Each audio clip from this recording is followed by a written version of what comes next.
Here I sit, incredibly confused. I don't even know where to begin. When I was growing up in the 90s, the conservative right, the Republican Party, whatever you want to call it, when I was growing up in the 90s, the accepted narrative was that the Republican Party was the no fun party. State lottery, can't have that. Gambling is immoral.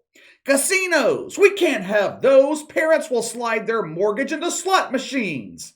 Legalized marijuana. This is a gateway drug. It is extremely dangerous. It makes people eat Cheetos, then pass out on the couch. One of the main reasons Bill Clinton was a two-term president, he was somewhat relatable. People viewed him as being fun. He had dirt on him, skeletons in his closet. You could also make the case people felt sorry for Bill Clinton because he was married to Hillary. Either way, you put a guy like Bill Clinton next to George Bush or Bob Dole, perceptively speaking, the choice is easy. You had two old dudes perceived as grumpy old men leading a political party that was allergic to anything fun. Then you had Bill Clinton playing the saxophone on Arsenio Hall, claiming that he smoked with Cheech and Chong but he didn't inhale. Back then, it was Republicans in the streets protesting against abortion, protesting against gambling, fornication, Hollywood. Fast forward 30 or so years later, the roles have completely reversed. Today, Republicans seem to be about common sense. They seem to be about more freedom instead of less freedom. While the shitfucks are wanting to cancel everything. No free speech, no leaving the house. That is too dangerous. You may catch a disease. Yeah, you've already caught the disease. It's called the woke fungus. There is not a person or cause that is immune from being canceled, but I've always thought there was one thing that was safe. One thing shitfucks would never turn their back on. One thing that was immune from being banished.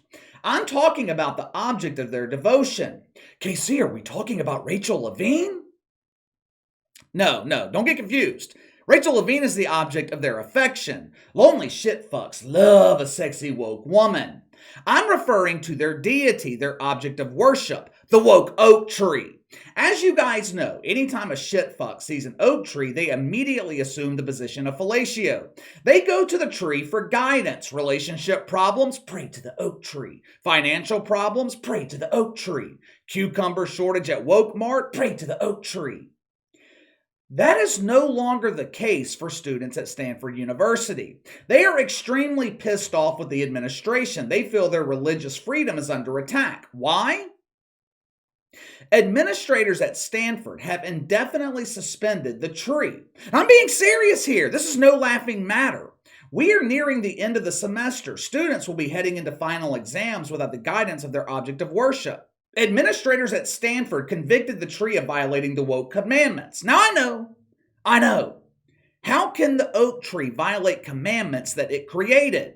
Unlike the 10 commandments, which are very clear and direct, never change, the woke commandments are vague. Not only that, they're also subject to change without notice.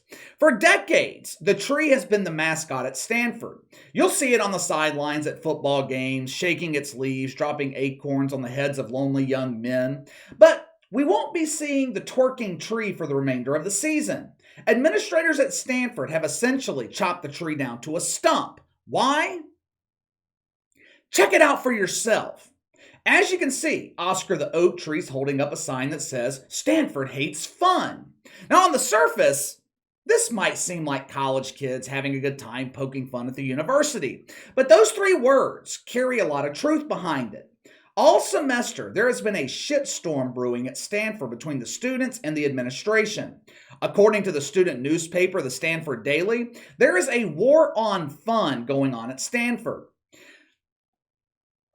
There is more to college than what you learn in the classroom. Hell, with what they're teaching these kids today at Woke U campuses across the country, the only benefit of college today is the experience.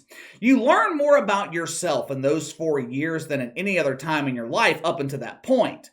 Young kids at Stanford, they are not getting that experience because the university has literally banned fun. During the first month of the semester, on-campus parties declined by nearly 75%. Students are having to travel to San Jose State University in order to have a good time. To be honest with you, I was somewhat surprised by this student reaction. These are the same students who openly embraced shit fuckery just 8 months ago. Watch for yourself. We are the woke left. We are the woke left. We are the woke left. We are the woke left. Pence has got to go. Hey, hey. Ho, ho. Mike Pence has got to go. Hey, hey. Ho, ho. Mike Pence has got to go. Hey, hey. Ho, ho. Mike Pence has got to go. Hey, hey. Ho, ho. Mike Pence has got to go. Hey, hey. Ho, ho. Mike Pence. These same students that were trying to silence Mike Pence, these same kids who wanted to denigrate the freedom of speech of the vice president, are now openly complaining that the same thing's being done to them. We'll go more into that in just a second. The motto at Stanford is "The wind of freedom blows." Now, even though I'm fluent in shit-fucking-ese, I had to check my woke dictionary for translation. Apparently at Stanford, the wind of freedom only blows if you're capable of toxic mouth farts. According to The Fire, Stanford ranks #1 in America for universities where free speech is essentially not allowed. Back in January, the school launched an investigation against a student because he was engaging in political satire. "We can't have satire on campus. It might hurt someone's feelings." Feelings, ooh, feelings. Woke boner word. Nothing gives me a better stiffy than protecting someone's feelings. This school is so fucking woke. The Stanford Review started something called the Woke Watch. They started this initiative in response to the overwhelming wokeness that's taken over Stanford. They even provided some examples. Computer science professor crusades against very masculine movie posters. I was a bit confused by this until I remembered that shitfucks are allergic to toxic masculinity. They prefer their men looking like Rachel Levine. On-campus therapists promoting anti-Semitism in the name of equity. This one really caught my attention. This article in the Stanford Review was written back in April. On-campus professor, therapist, promoting anti-Semitism in the name of equity. Strange. In the last couple of weeks, what has been the newest cause that the shitfucks are fighting for? What group have they been demonizing for decades? And now all of a sudden, they're using that same group, defending them to further their own narrative. What group is that? The Jewish community. 6 months ago at Stanford, they were promoting anti-Semitism. Fast forward to today, they're fighting against it. It's just another example of the blatant hypocrisy of the woke movement. Now you may be wondering, why are you sharing all this with us?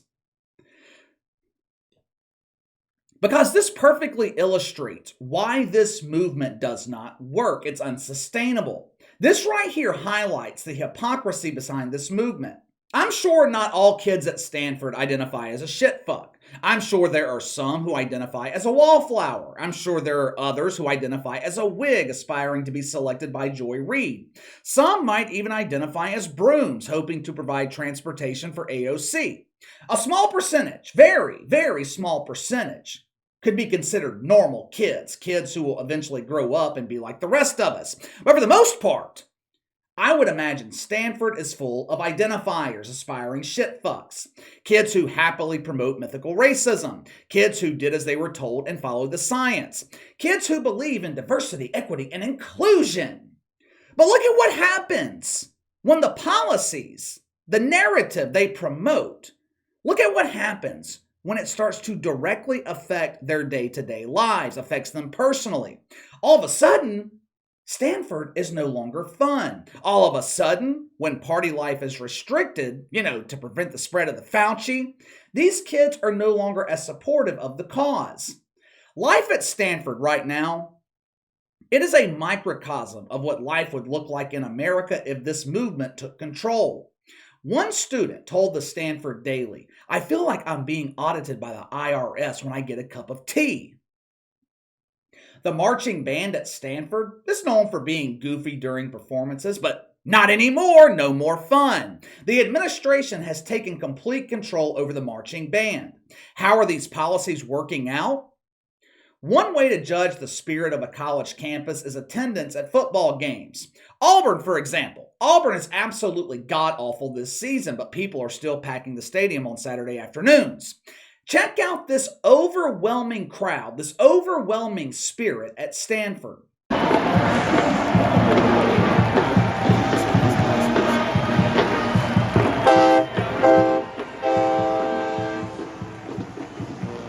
As you can see, this is an unmitigated disaster. Part of me actually feels bad for students at Stanford, but the other part of me realizes they are learning a hard lesson.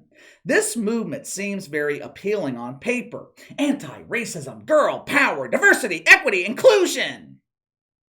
But you put all of this into practice, you can forget about all those boner words. There will be no more stiffies. Once put into practice, there's only one word to describe the agenda.